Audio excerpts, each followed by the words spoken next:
Allow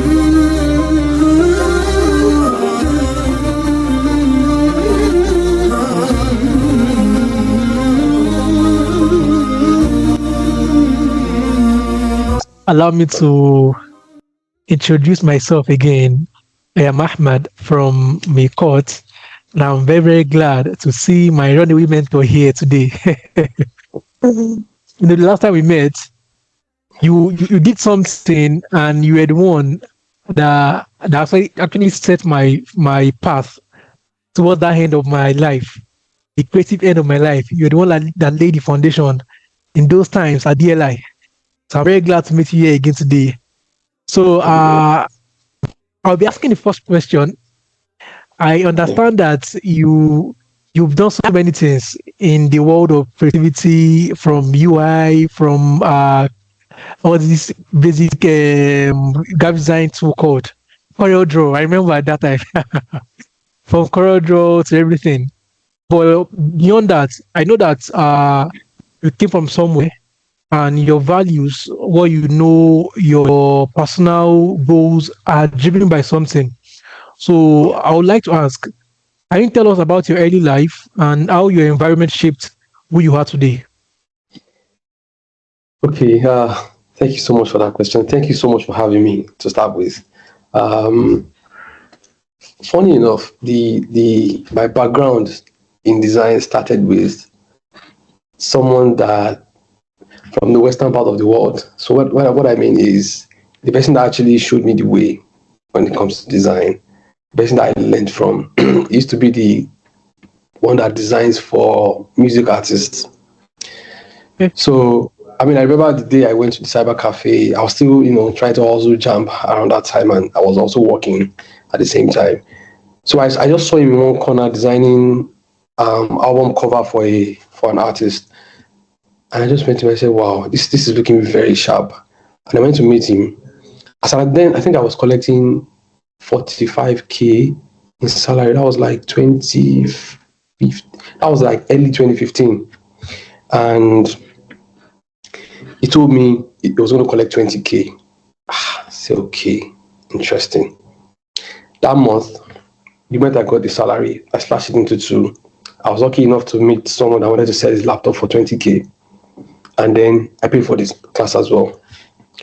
Now, before that time, before I move forward, I'd always been a very creative type. I remember back when I was in secondary school, I could turn carton into anything paper. I could craft it into anything. And I used to draw this super striker comic I book can as well. relate. In my room, I I used can to relate. use my cover, calendar, and all of those things.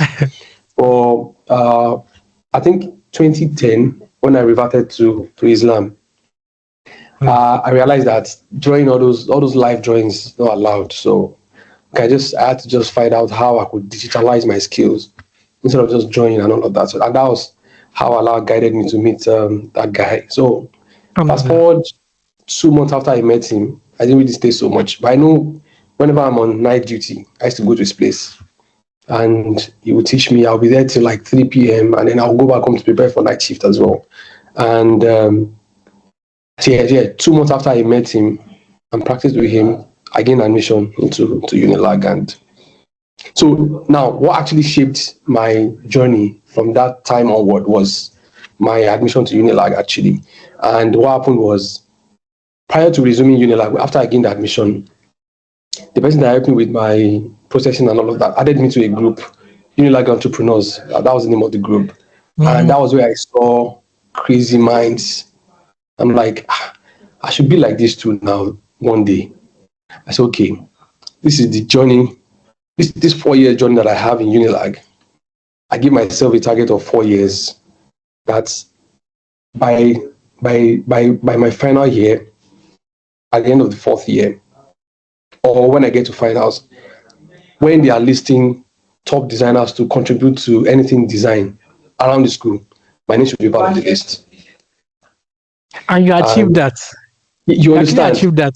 I, You I was actually really, achieved that. though as at that time, I had issues. Okay, I didn't have, but I almost had issues with my academics. My year three, I had one I almost had a carryover at that time. But I mean, what really drove me then was I was a course rep, so it always gave me the drive to always, do more and just make sure I don't fail. So I finished well, and at the same time, I really, really prioritized my career a lot.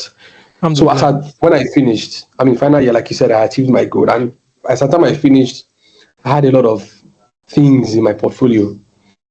So because the moment we finished, before we did our convocation ceremony, I got appointed by OPE, Alhamdulillah. and it was a very big fit. Up till now, the presence of OPE in my CV is still making me kill so many interviews because that coming Alhamdulillah. from Alhamdulillah. that background. So yeah, so I mean that was basically what shaped me. I just felt like okay, I had a goal by the time I get to my finals. And maybe another thing I will add to it is I'm always a problem solver. One of the things that made me quickly start, gaining traction in school back then was I always prioritize value over money. Yeah, And I I can mean, attest to that. I could start listing brands that I've worked with back then, starting from MSSN and every other one. They will tell you that I am always value driven.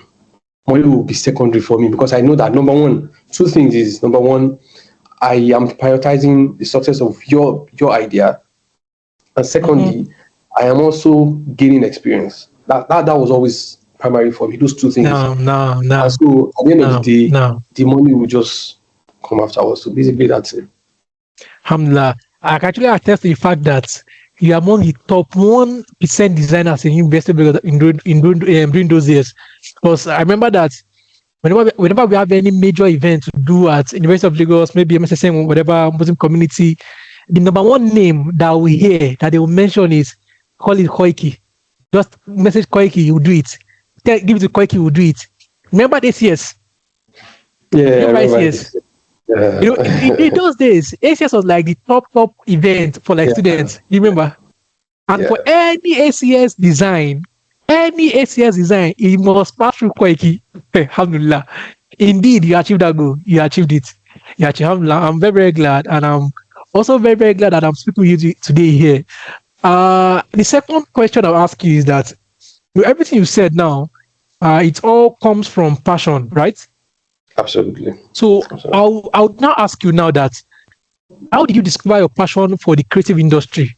But I'm very sure that this thing doesn't just come one day that I just woke up, want to just design. Of course, there must have been something that drove you. So what's led to that passion? Okay. Again, I'll go back to my days in the university. So it was born out of what we were seeing flying around. And myself and some few other guys, him, Ibrahim Salami, Of course. Abdullah Bello. Okay, Musa later joined us. Musa Abdulkarim later joined us. Who else? Quite a number of them, and the other guys in the development side as well. Abdullah Kab and co. Gabardine, Gaps. Abdulaziz. So yes, I mean, then we used to like hang around at the mosque called Rango, and we used to just tell ourselves we need to reshape how Islam is being seen on campus, right? Mm, So, and that was really, I mean, I used to tell anybody anyway. One of the things that pivoted my career was when I started working, when I started contributing to the media team of MSSN Unilag. Um, then I didn't even have a laptop, so I used to jog between Ibrahim Salami's laptop, Shuaib Hosseini's laptop, and one other person, I think Governor's laptop as well. And so when they go for classes, I'll take their laptop and I'll just do what I need to do, and they post and all of that. And I remember the first call I wow. got from the outside person was from a school in Festac. And they said they've been seeing some MSN design fly around, that they have to ask that who has been doing all of these things. And that was till Wow. date, that client Wow. that client has turned a big sister for me. She's no longer like my clients because I've even benefited Wow. so many things through her, so many Wow. things. Alhamdulillah. So Alhamdulillah.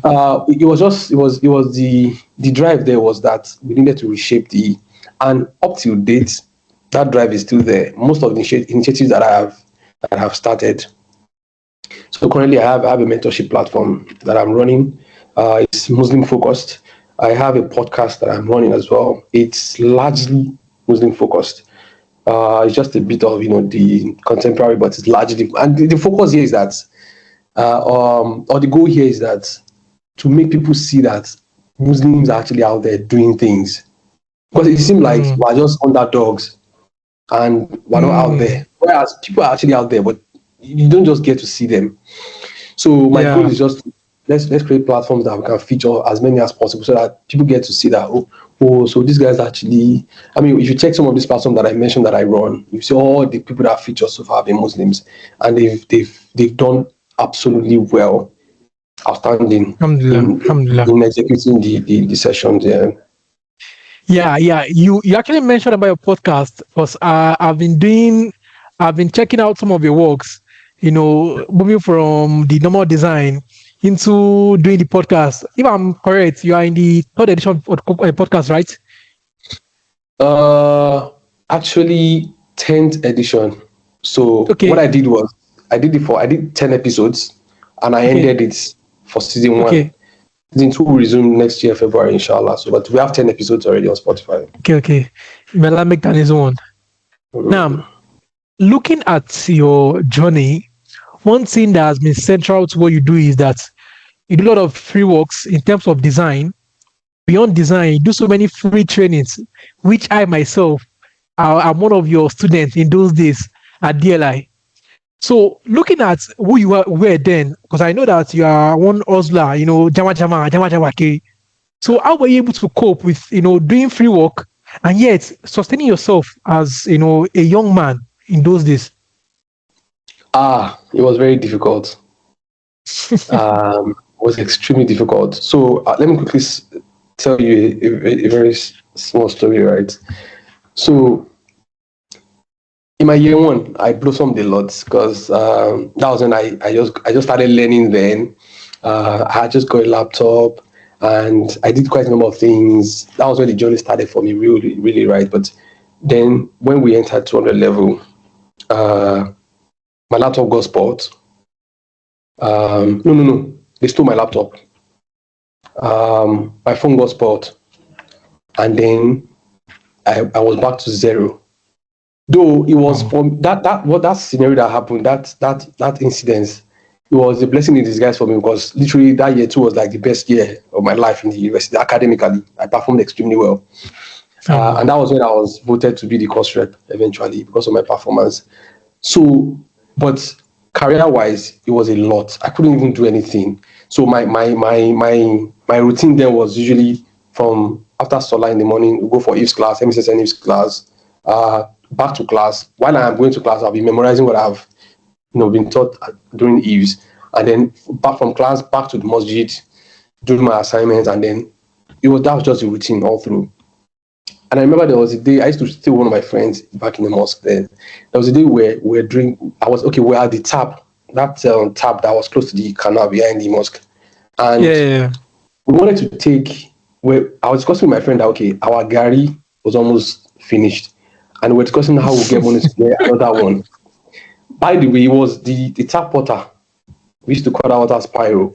We used to drink the gari then. And somebody else was hearing us, one man like that. I think he's quite well to do. We didn't know he was actually hearing our conversation. And he said, how much is Gary? As at then, Gary was 1,000 per paint. And he gave us 2,000. That's okay. Buy Gary and then use the remaining 1,000 to do whatever you want to do. And then he cried that day. Another one happened. Somebody saw us from afar. That same spot, another day. Somebody saw us from afar. The person was eating suya, one of the drivers that used to park around the mosque. And he came to me. He said he saw us drinking Gary without anything. And he said he just felt really sorry and wanted to give us the suya to just, to assist the Gary. And I was wow. like, God, it was a lot, honestly. It was a lot. It was really, really a lot because sponsorship for me ended in year one. From year two upward, I had to fend for myself and all of that. It was a lot. I remember year 2 days, I did work study. I don't know if you know any initiative Yeah, I like know. doing that. Yeah, of course, I know what to study. Yeah, I Yeah, do. so I I do. did work study, even though they didn't pay us until almost at the end of the second semester. I remember writing letter to a foundation to let me pay my school fees. It was a whole lot, honestly. It was a whole lot. But like I said earlier, the breakthrough came for me in year three. And that was when I was the welfare secretary of my faculty, MSSN, and I was also part of the media team as well, simultaneously. So that was when the breakthrough really came for me. And but at Alhamdulillah. the end of the day, my journey, um, whatever has happened then, because I always trust my process a lot, and that's one thing I used to tell anybody that I mentor or train. Just make sure that Alhamdulillah. Alhamdulillah. any process you're passing through is it will definitely define you to shape you. However, you need to trust it because you have been destined to pass through that process or that stage for a reason. So the best you can do for yourself is to pick a lesson from each of the experiences you have. But or just make sure you trust it because it would be a defining factor, and you will also be able to tell a story around it. Up till date, when I look back Mm. at that I've experienced, I used to tell myself, Alhamdulillah, Alhamdulillah. Alhamdulillah, Alhamdulillah. because at the end of the Alhamdulillah. day, where I am today, I am able to appreciate the achievements that I've made based on the experiences that I've had. Alhamdulillah. So, Now, um, now, now, that's so great, and that's so emotional actually. Plus, some of us during those days, some of us had it very easy. We've got our parents that will send us money every week. They'll tell us come back home to come and eat amala neba. But some of our folks like you now, you went through all this and not knowing that. Alhamdulillah, alhamdulillah. I'm very glad for where you are today because if we are listing the achieving Muslims in the world of creativity, I'm not trying to overspeak or trying to exaggerate. Of course, your name would come amongst the top. So is one of Allah's messages to always acknowledge His rahmah. Alhamdulillah, I'm very glad for where you are today. Alhamdulillah. Now, the next question I have for you is kind of personal. Of course, you mentioned that you reverted to Islam in 2010, right? So, has there been a point where you faced any challenge in your career due to your faith, due to Islam? no, no. Okay, Um, so, like I said, I reverted. A large member of my family are still Christians. okay, So, dealing with Christians or people of other faiths has never been an issue with me. I am a very, very, very empathetic human being. So I put my feelings first. I put emotions first, and I always try to make sure the person next to me is not offended by what I do to a very large extent. mm, mm, And so um, uh, what that has done for me is, and again, that's basically what has also helped me client wise as well, right? Because they will know that okay, even though I try to set boundaries in terms of not crossing, not doing things that would be that would affect my face in terms of the ah, creative side. But at the end of the day, I still make sure that I deliver, and mm, they enjoy the service. I have never the only time that and that wasn't even me. It was like another person, but I was involved in that project. It's a Muslim Tech Expo.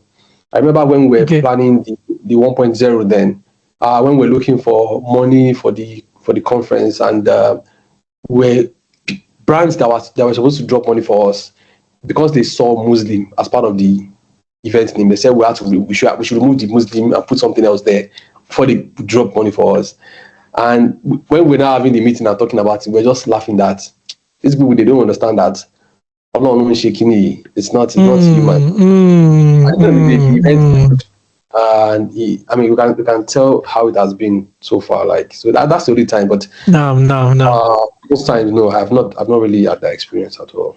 Alhamdulillah, alhamdulillah, alhamdulillah. Then, I know at the moment you are, of course, I can say you are at the peak of your career at the moment. So, I want to ask you, what is the hardest decision that you've ever made in your career?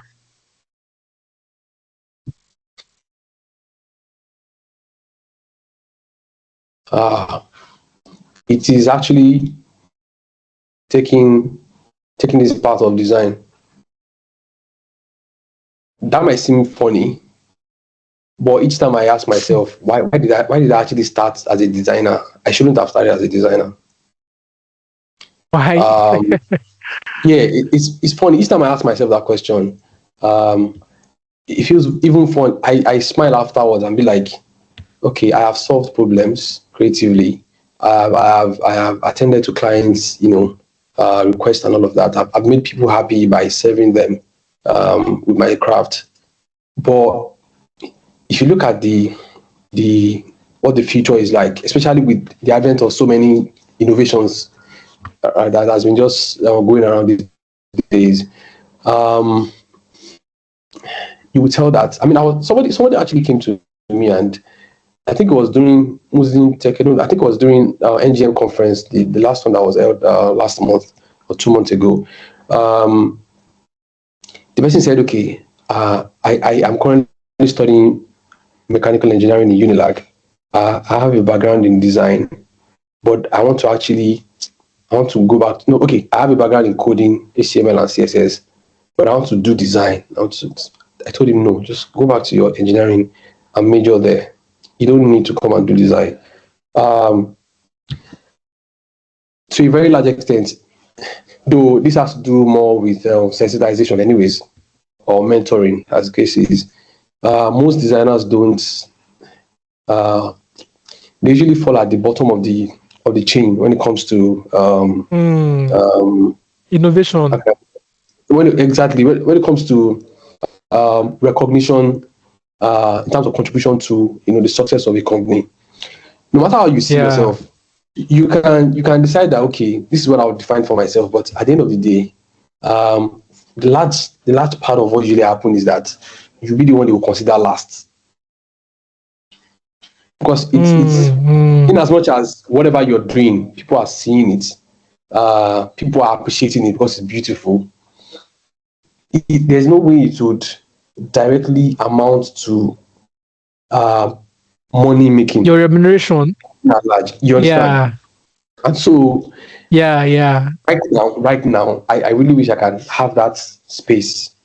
Maybe if I wasn't married, if I wasn't a father yet, I would have just said, let me drop design for like 6 months and focus on something else, maybe data analysis, machine learning, or something entirely different, where I'll be able to command respect. And maybe if I'm not in a meeting, they'll be like, let's wait for him. It's not, even though, like you said, No, no. uh, You're I actually mean, I'm commanding slightly respect at the even point of now. my career, right? Maybe I'm You're slightly actually at the point of commanding my respect now too.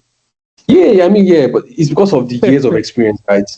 But look Yeah. at Yeah. someone that just started today. I really pity those people that are just starting out. It's going to be a lot. Oh, they will do a lot of work, especially now that businesses are just employing the work of AI. Even we know that, Yeah. even because of our experience, that people are still reaching out. A lot of people will lose that kind of pedigree, a few years to come. So maybe that's one thing I would say is a regret, even though it is not, but indirectly it is, honestly. Now, Jazakumullah khairan. Yeah. I know you mentioned, of course, so many impacts you've been trying to make. Just trying to put on the spotlight. What impact do you hope your work has on the Muslim community and beyond? Do I hope it has, or is it Yeah, having? on the Muslim community. So that do you hope it has eventually at large? Oh, okay, at large. It is basically to give Islam to place Islam in that phase where people say, okay, in the community today, we would not be able to do so many things if we don't have the contribution of Muslims. I know Mm-hmm. today. I don't know if you know this man, Professor Alaro. Mr. I've heard that name. Anibero. Yeah, so he's currently a consultant to the CBN, right? Yeah, I know. When it comes to, he has that commanding position there. So imagine we have people like that in the tech space, right? You have them in the Mm-hmm. finance space, in the commerce Mm-hmm. industry, and all of that. But when it comes to the tech space, you don't really have those kind of people. Most of the gatherings and wherever you all the things that you have around that are usually contributed together or empowered by or powered by the other guys, and then they usually have this Yeah. crackle amongst themselves, and it will not seem like they are the ones that actually know how to do it best, whereas no. Mm. You understand? So I was opportunity to meet Now. someone when I just diversified into product design back in 2020. And I remember the mentorship class that I had during our project defense um, day. The person that reviewed my work happened to be a Muslim, Abdullah. Abdullah is a very interesting guy, very, very interesting guy. He's very unique because he doesn't use the tool that most of us are really used to. But even with that one that he uses, he commands a lot of respect globally. If you go to his Instagram page, he has about 20K followers. And if you look at his, he has not even really spent, as at that time, he had probably spent about 2 years in design because I went all the way down to his Mm. page. He also started as a normal social media designer and then he pivoted. And so, and when I look at him, I see that literally see myself in that space where, when you post something online, you see people outside the country commenting that this is really interesting. How can I get to tell?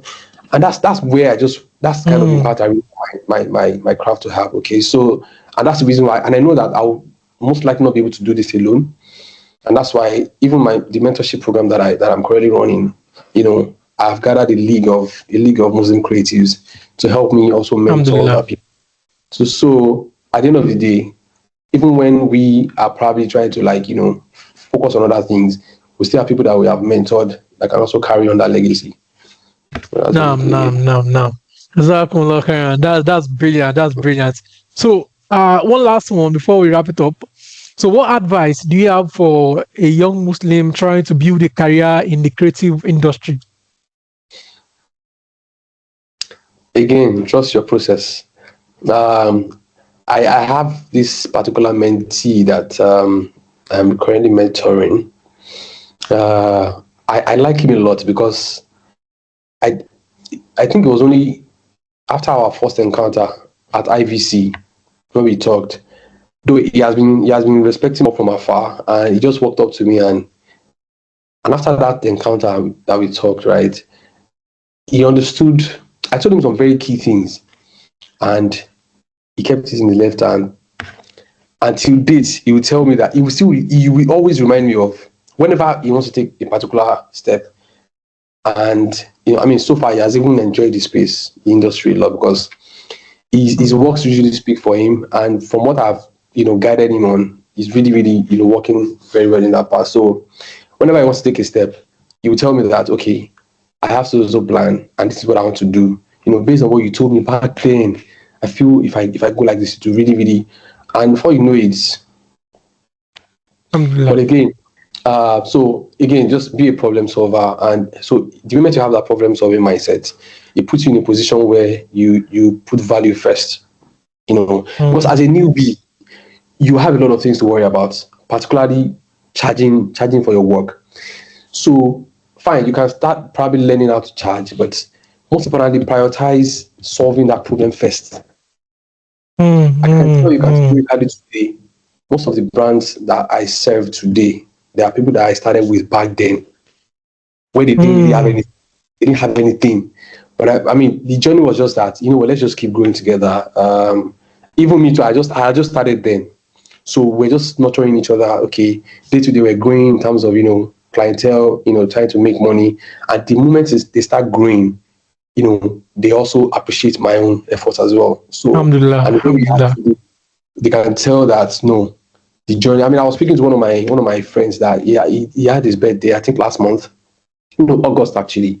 And when I sent him a birthday message, he said, "Wow, Koiki, this is a journey of 10 years. I can't believe like you Mm. are one of very few people that have been with me from inception." And I was like, you probably know him. His name is Catalyst. I knew I him know very well. I back know Catalyst. yeah, back in 2015. I think we stayed in Jaja together at some point. I remember the first question he asked me there. He had an initiative in his head, and he told me that, "Quick, I need help with some designs. And I don't have money to pay you. I said, no, don't worry. Me then, I knew I needed the experience. And I told him, no, don't worry. I'll do this for you. Don't pay me at all. And I remember back then, I think it was shortly after our discussion, I did some few designs for him, and then I lost my laptop and whatever. All those encounters that they happened. And but at the end of the day, it wasn't a showstopper for me. I knew where I was going, and I knew that I had to just get there no matter what. So at the end of the day, when you have a problem-solving mindset, you prioritize value. That money, which is number 3, it will eventually become number 1. And when it becomes number 1, you look back and appreciate putting value first. Because as at that time, now I can confidently say that when anybody reaches out to me, I will size the clients. If it's the client that has prospects, I'll say, okay, you know what? Let's do a kind of partnership deal. I do this for you. You last some other of your connects, and also link me up, and all of that. Or you can just give me stuff.